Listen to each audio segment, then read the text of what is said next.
स्वागत है। आज हम सादत हसन मंटो की एक बहुत ही कह सकते हैं असरदार कहानी उसका पति पर थोड़ी गहराई से बात करेंगे। हमारे पास पूरी कहानी मौजूद है और हम कोशिश करेंगे कि इसके किरदार, खासकर नत्थू और रूपा, फिर समाज की जो चुनौतियां हैं और कहानी का असल मतलब क्या है उसे समझें। तो कहानी की शुरुआत होती है नत्थू से, एक भट्टे पर काम करने वाला आम सा आदमी। हाँ, पर आम होकर भी आम नहीं है। सही कहा। उसका सोचने का अंदाज ही अलग है। कहते हैं सिर खुजलाते खुजलाते वो भी सोचते हुए बीच से गंजा हो गया है। जी, और वो अपने ख्यालों को कच्ची ईंटें समझता है। ये बात बड़ी दिलचस्प है। हाँ, कि जब तक वो पूरी तरह पक ना जाए वो उन्हें जाहिर नहीं करता। बिल्कुल, और इसी वजह से शायद गांव वाले मुश्किल बातों में उससे सलाह लेते हैं। हाँ, उसे एक तरह का विचारक या सलाहकार मानते हैं। जी, और वो इसे अपनी जिम्मेदारी भी समझता है। जैसे कहानी में जिक्र है ना कि शंभू का काम झगड़ना है तो नत्थू का काम सलाह देना। वो खाद वाली मिसाल भी देखिए कि खाद गंदी चीजों से बनती है, बदबूदार होती है, पर है जरूरी खेती के लिए। अच्छा, वो शंभू जैसे किरदारों को भी, जो शायद पसंद ना किए जाते हो, गांव के लिए जरूरी मानता है। हाँ, एक तरह से वो भी व्यवस्था का हिस्सा हैं। अच्छे बुरे सब जरूरी हैं, नत्थू की सोचिए।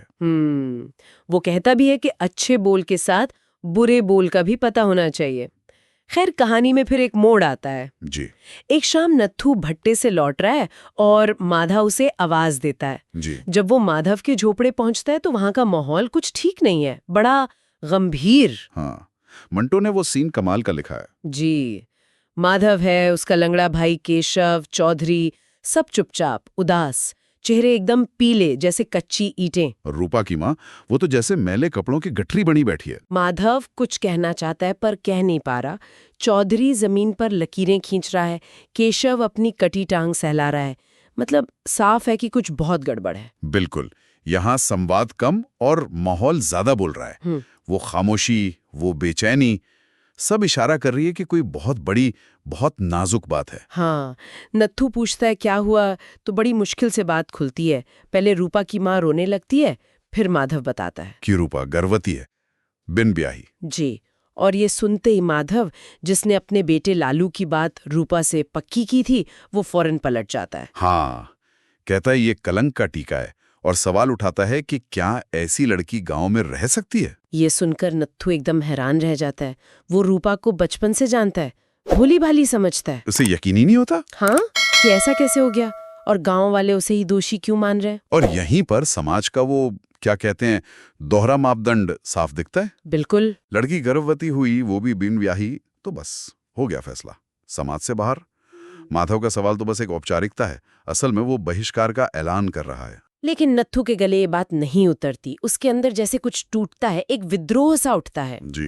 वो सोचता है, अरे मैंने तो कौड़ी कौड़ी को पनाह दी थी, रूपा तो कोढ़ी भी नहीं है, फिर माँ बनना पाप कैसे हो गया। उसकी अपनी पत्नी माँ बनने के लिए तरस रही थी। और फिर वो सबसे बड़ा सवाल पूछता है, जो शायद बाकी सब भूल गए थे, कि बच्चे का बाप कौन है। हाँ, ये बात किसी ने क्यों नहीं पूछी। क्या बच्चा आसमान से टपका है? ये नत्थू का सबसे अहम सवाल है। वो मातृत्व को पाप मानने से इनकार कर रहा है और जिम्मेदारी की बात कर रहा है। जी। और वो जो कहता है कि हम सब दरवाजे बंद कर दें तो भी उसके लिए एक दरवाजा खुला है, ये उसकी इंसानियत दिखाता है। वो गांव की सोच से अलग खड़ा है। इसके बाद वो रूपा से मिलने जाता है। अंधेरी कोठरी है, रूपा वहां छिपी हुई है, बिखरे बाल, मैले कपड़े, कहानी में लिखा है मिट्टी का ढेर लग रही है। नत्थू को देखकर वो अपना चेहरा छिपाने लगती है। कहती है रूपा नहीं, छुपती नत्थू, वो अपने पाप को छुपा रही है। वो खुद को पापी मान चुकी है, समाज ने जो कहा उसने वो मान लिया। हाँ, लेकिन नत्थू उसे समझाने की कोशिश करता है। कहता है कि तुमने कोई पाप नहीं किया, और अगर किया भी है तो उसे छिपाना भी पाप है। और फिर वो उससे उस आदमी का नाम पूछता है। हाँ, वो पूछता है किसने तुम्हारी सदा हंसती आंखों में ये आंसू भर दिए हैं। और उसे वो क्या कहता है, उसका पति। जी, ये पति शब्द बहुत महत्वपूर्ण है यहाँ। नत्थू बार बार इसी शब्द का इस्तेमाल करता है। वो कहता है जो तुम्हारे बच्चे का बाप है वही तुम्हारा पति है। वो रिश्ते को एक नाम देना चाहता है, एक सामाजिक पहचान, भले ही वो पारंपरिक शादी ना हो। वो जिम्मेदारी तय करना चाहता है। लेकिन रूपा नाम नहीं बताती। वो कहती है सब सपना था, उसे कुछ याद नहीं। अपनी हालत की तुलना टूटे घड़े से करती है। निराश है, डरी हुई है। हाँ, कहती है लोग तो मेरा नाम भूल जाना चाहते हैं, तुम उसका नाम जानकर क्या करोगे। नत्थू का पति पर जोर देना, मतलब उसकी सीधी सोच है कि बच्चे का बाप ही जिम्मेदार है, वही पति है, उसे सामने आना चाहिए। ये उसका अपना न्याय का तरीका है। पर जब रूपा नहीं बताती तो नत्थू एकदम बेचैन हो जाता है, उतावला सा। और फिर रूपा खुद उसे उकसाती है। हाँ, रोते हुए कहती है कि मारो मुझे, पीटो, शायद तब सच बता दूं, जैसे बचपन में कच्चे आम तोड़ने पर तुम्हारे थप्पड़ से सच उगल दिया था। और नत्थू सच में गुस्से और शायद बेबसी में उसे जोर से थप्पड़ मार देता है और पूछता है, बताओ वो कौन है। ये एक मुश्किल मोड़ है कहानी का। नत्थू जो इतना भला और समझदार लग रहा था, वो हिंसा पर उतर आता है। हाँ, ये उसकी बेबसी है या सच जानने की जिद, कहना मुश्किल है। मंटो ने ये पाठक पर छोड़ा है सोचने के लिए, क्या यह मकसद हासिल करने के लिए तरीका सही है? खैर, रूपा नाम बता देती है, सतीश, भट्टे के मालिक का बेटा, छोटे लाला जी। और नत्थू उसे लेकर पहुंच जाता है सतीश के पास। सतीश अपने कमरे में है, चाय पी रहा है, चेहरे पर कोई भाव नहीं, एकदम सपाट। कहानी में सतीश का जो वर्णन है वो उसे नत्थू के बिल्कुल विपरीत खड़ा करता है। हाँ, कि जिंदगी उसके लिए खेल है, हर चीज को मसल कर देखने का शौकीन। और औरतों के बारे में उसकी सोच कि मर्द बूढ़ा हो चलेगा, पर औरत जवान होनी चाहिए, उसमें तनाव होना चाहिए, जैसे टेनिस रैकेट में। जी, वो आज किसी भंगी की लड़की से मिलने वाला था, ऐसा भी जिक्र है। मतलब वो अमीर है, शोषक है और भावनाओं से, जिम्मेदारियों से एकदम कटा हुआ है। वो उस वर्ग का प्रतीक है जिसे लगता है वो कुछ भी करके बच निकल सकता है। नत्थू सीधा जाकर सतीश से कहता है, छोटे लाला जी, मैं उसे लेकर आया हूँ, अब आप उसे अपने पास रख लीजिए, ये आपकी पत्नी है। पत्नी? नत्थू फिर वही शब्द इस्तेमाल करता है। हाँ, सतीश पहले चौंकता है, फिर उसे याद आता है, हाँ, रूपा, दूध वाली लड़की, जिसे उसने दूध से ज्यादा मुलायम पाया था। उसे वो मजाक भी याद आता है जब रूपा ने कहा था कि उसका ब्याह हो चुका है। लेकिन जैसे ही उसे पता चलता है कि रूपा गर्भवती है, उसका सारा इंटरेस्ट खत्म। हाँ, बच्चा, ये तो उसके खेल में, उसकी बेफिक्र जिंदगी में एक बड़ी रुकावट है। वो सोचता है औरत को हाथ लगा और बच्चा हो जाता है। मतलब उसे इस बात की गंभीरता का अंदाजा ही नहीं है, या वो करना नहीं चाहता। वो फौरन मामला रफा दफा करना चाहता है, पैसे ऑफर करता है। जी, पहले 10 रुपए, फिर सीधे 100 रुपए कि बच्चा गिरवा दो, रूपा को कहीं भेज दो। और साफ कहता है, मैं इसका पति ख्वाब में भी नहीं बना और ना ये मेरी कभी पत्नी बनी है। 100 रुपए लेना हो तो कल आके ले जाना, अब यहाँ से 9-2-11 हो जाओ। यहाँ देखिए मूल्यों का टकराव कितना साफ है। बिल्कुल। नत्थू के लिए ये न्याय, जिम्मेदारी और रिश्ते की बात है।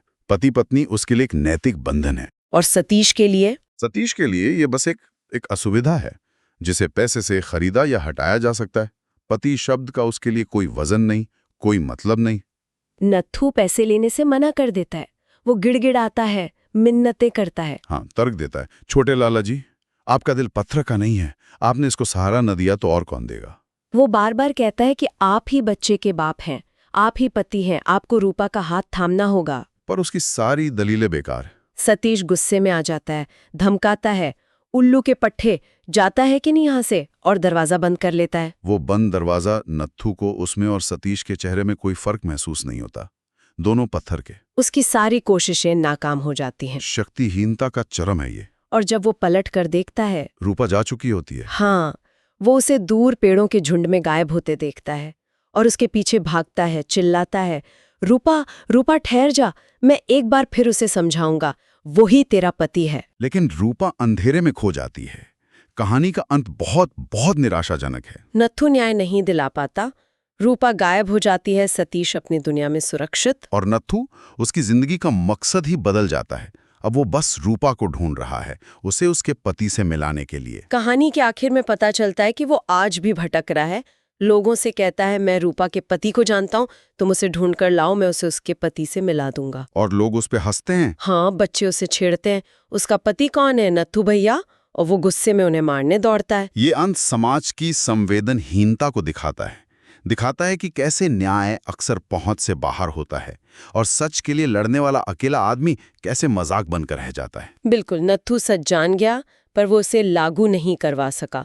उसका सच जानना ही जैसे बेकार हो गया। एक गहरी त्रासदी है ये। तो उसका पति के जरिए मंटो ने कई परतें खोली हैं, सामाजिक पाखंड, अमीर गरीब का शोषण, औरतों की बेबसी। कैसे बस एक चीज समझा जाता है, जिम्मेदारी का सवाल और पति जैसे रिश्ते की परिभाषा क्या है। हाँ, इन सब पर बहुत तीखे सवाल हैं। नत्थू की जो अपनी एक नैतिकता है वो उसे समाज के खिलाफ खड़ा तो करती है, पर अंत में वो अकेला रह जाता है, हारा हुआ, शायद कुछ हद तक अपना मानसिक संतुलन भी खो देता है। एक आखिरी सवाल शायद ये भी उठता है कि नत्थू का बार बार पति शब्द पर जोर देना, क्या ये अनजाने में रूपा की स्थिति को और जटिल बना रहा था? ये सोचने वाली बात है। क्या वो उसे एक ऐसी पहचान थोप रहा था जो शायद रूपा खुद नहीं चाहती थी? या फिर इस पुरुष प्रधान समाज में नाइंसाफी के खिलाफ लड़ने के लिए उसके पास यही एक तर्क बचा था? सही कहा। और क्या आज का समाज मतलब ऐसी स्थितियों में बहुत अलग तरह से सोचता है या बर्ताव करता है? ये भी एक बड़ा सवाल है जो कहानी छोड़ जाती है। जी बिल्कुल।